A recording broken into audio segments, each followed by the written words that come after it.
chegando para gravar o SBT Mulher desta semana com a ministra Damares Alves, polêmica.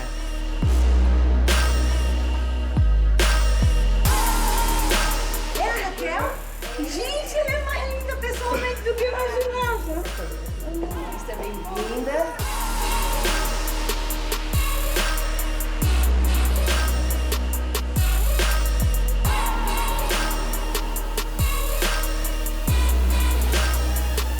SBT Mulher, entrevista estreando hoje para você aqui no Facebook Watch. A partir de hoje, todos os dias, no Facebook, nas redes sociais, você acompanha episódios do nosso programa SBT Mulher. E para inaugurar este SBT Mulher Entrevista, a gente trouxe ela, que é a ministra, é a segunda ministra mais bem avaliada do atual governo, uma ministra que dá o que falar, fala o que pensa, gera muita polêmica, muita curiosidade de todo mundo e é a responsável por uma pasta muito importante, que é a pasta dos direitos humanos, da família e da mulher. É uma honra estar aqui. Que bom, que bom. E, gente, ó, É uma honra recebê-la todos também. os protocolos. Deixa eu dizer uma coisa, inicialmente, ela é linda, maravilhosa. A ministra usa óculos, gente. Ela não pode falar isso. É uma honra Obrigada, estar aqui. Uma honra, ministra, uma alegria obrigada. enorme estar nesse programa. E estreando, né? E, olha, primeiro, eu queria saber uma coisa primeiro. Mamãe Damares, quem te deu esse título? Os índios. Os índios? Os índios me chamam assim há muitos anos. E a senhora trouxe esse título para a política? Não, porque naquele momento que surgiu Mamãe Damares para a imprensa, eu estava com a FUNAI. E aí os índios estavam tristes porque a FUNAI iam sair de mim e ia voltar para o Moro. E aí eu dizia, Mamãe Damares não vai abandonar vocês. E aí eu comecei a conversar com o Moro e a gente tem guarda compartilhada da FUNAI. Ele é o papai Moro, eu sou a Mamãe Damares. Mamãe Damares. Aí teve um outro momento que eu tinha que mandar um recado e eu não queria mais falar esta ministra. Falei, Mamãe Damares está mandando um recado agora. Aí foi na questão das unidades socioeducativas. Então, tá pegando, Pegou. Mamãe Damares. Inclusive, as críticas que eu lhe fiz no Twitter, chamando de Mamãe Damares, eu chamo com muito carinho. Porque eu acho que a senhora tem cara de mãe. Pois é. E daquelas mães legais. Sim, É tem uma um jeito. conservadora que está quebrando paradigmas. Tentando, mas sem querer. Isso foi acontecendo, de repente, a senhora está quebrando paradigma. Ah, não sabia, então vamos embora quebrar tudo aí. E o primeiro deles é dizer para o Brasil que lugar de mulher é onde ela quiser. A gente está mandando esse recado, deixando muita gente incomodada, mas é exatamente isso. A oportunidade para a mulher tem que surgir, e se não surgir, a gente tem que cavar, a gente tem que buscar. Hoje, eu viria vestida de rosa, como manda o protocolo da Mamãe Damares, mas, ministra, não deu, a roupa não ficou pronta, vim de azul mesmo. Eu tô te Mas tudo bem, né? Tudo bem. A senhora também está de azul. A gente veste a cor que a gente quer e as crianças vestem a cor que quiserem. Vamos começar com aquela E polêmica? Tá aí o recado, porque menino veste azul e menina veste rosa. Raquel, A senhora se arrepende daquela, Não, eu daquela fiz- comemoração? Não, o A recado- partir de hoje... Atenção! É uma nova era no Brasil. Menino veste azul e menina veste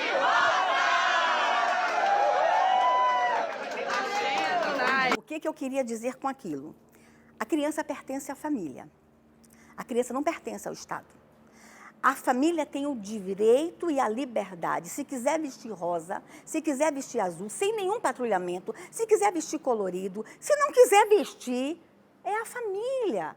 Então, o que a gente estava querendo dizer é o seguinte, chega de patrulhamento, chega de ideologia, chega de confusão, vamos todo mundo ser feliz, vamos proteger criança, vamos investir em educação de qualidade. Então, o recado foi dado. Vamos falar da Lulu também, porque houve muita desinformação, né? A gente vive numa era de fake news, pré-eleitoral, pós-eleitoral, enfim, houve muita desinformação e muita injustiça com a senhora nesse caso da sua adoção da Lulu. A senhora não adotou formalmente, mas existe um outro... existem várias formas de se adotar e de ser mãe. Adoção afetiva. Como foi a sua adoção? Lulu, quando a mãezinha biológica dela nasceu, ia fazer 12 anos. E ela era mãe solteira. Então, na comunidade da Que Lulu... era uma mãe criança. A mãe biológica da Lulu foi mãe ainda na infância. É muito comum entre os povos, né?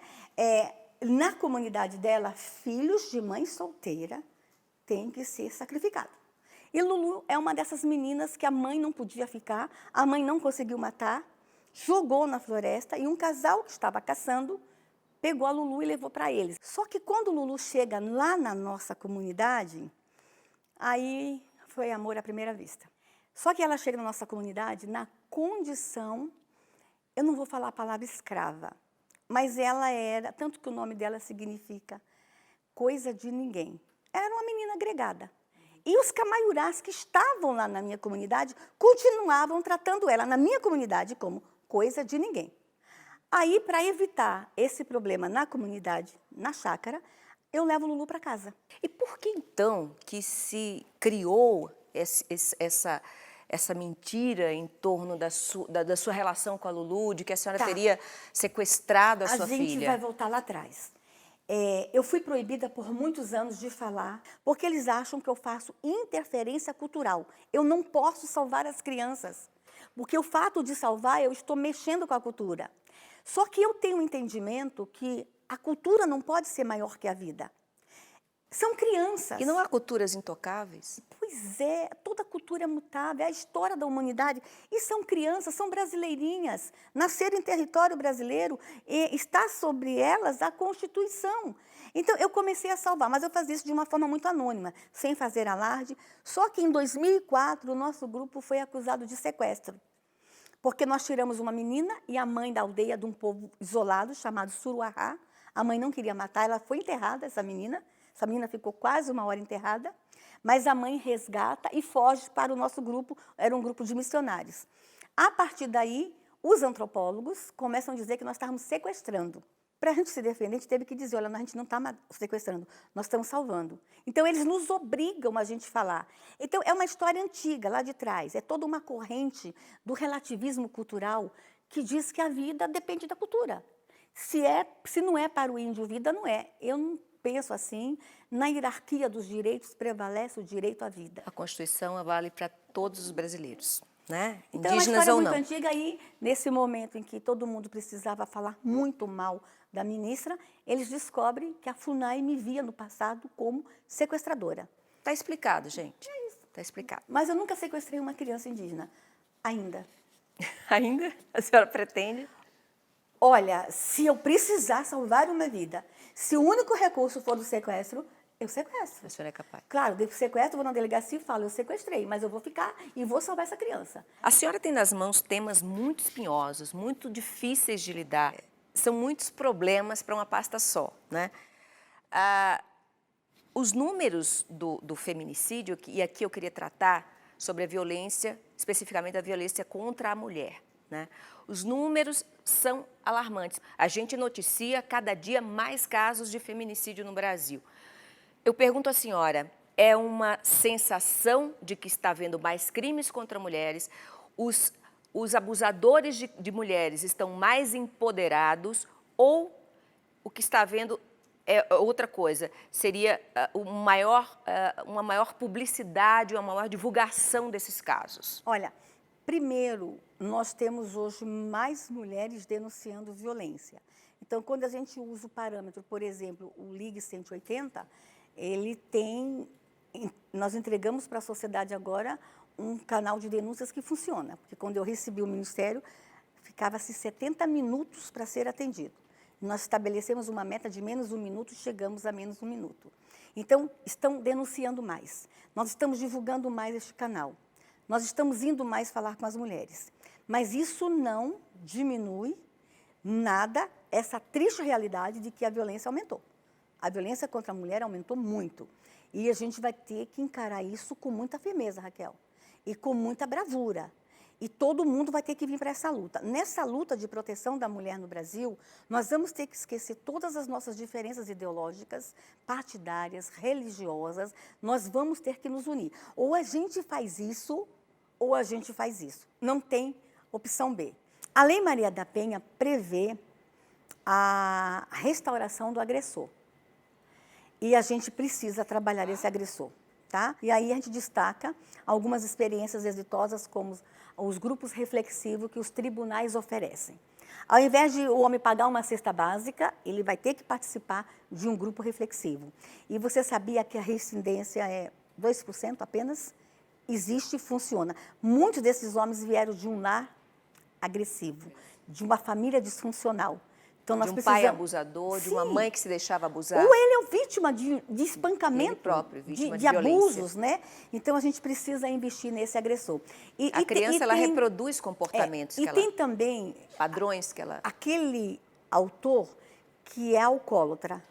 Nós temos que pegar esse autor de violência, alcoólatra, e trancá-lo numa cadeia, ou nós temos que proporcionar um tratamento para o alcoolismo? Raquel, e nesse sentido eu venho te dar uma notícia para você. Eu estou sentando com a bancada feminina, com as deputadas e com os agentes de segurança. Nós temos a experiência da medida protetiva. Em alguns casos, a gente chega na casa, tira a mulher e a criança da casa e a gente leva a mulher e a criança para um abrigo. Espera aí, será que não dá para a gente tirar o agressor da casa, ele ir para um abrigo com tornozeleira e a mulher e a criança ficar na casa?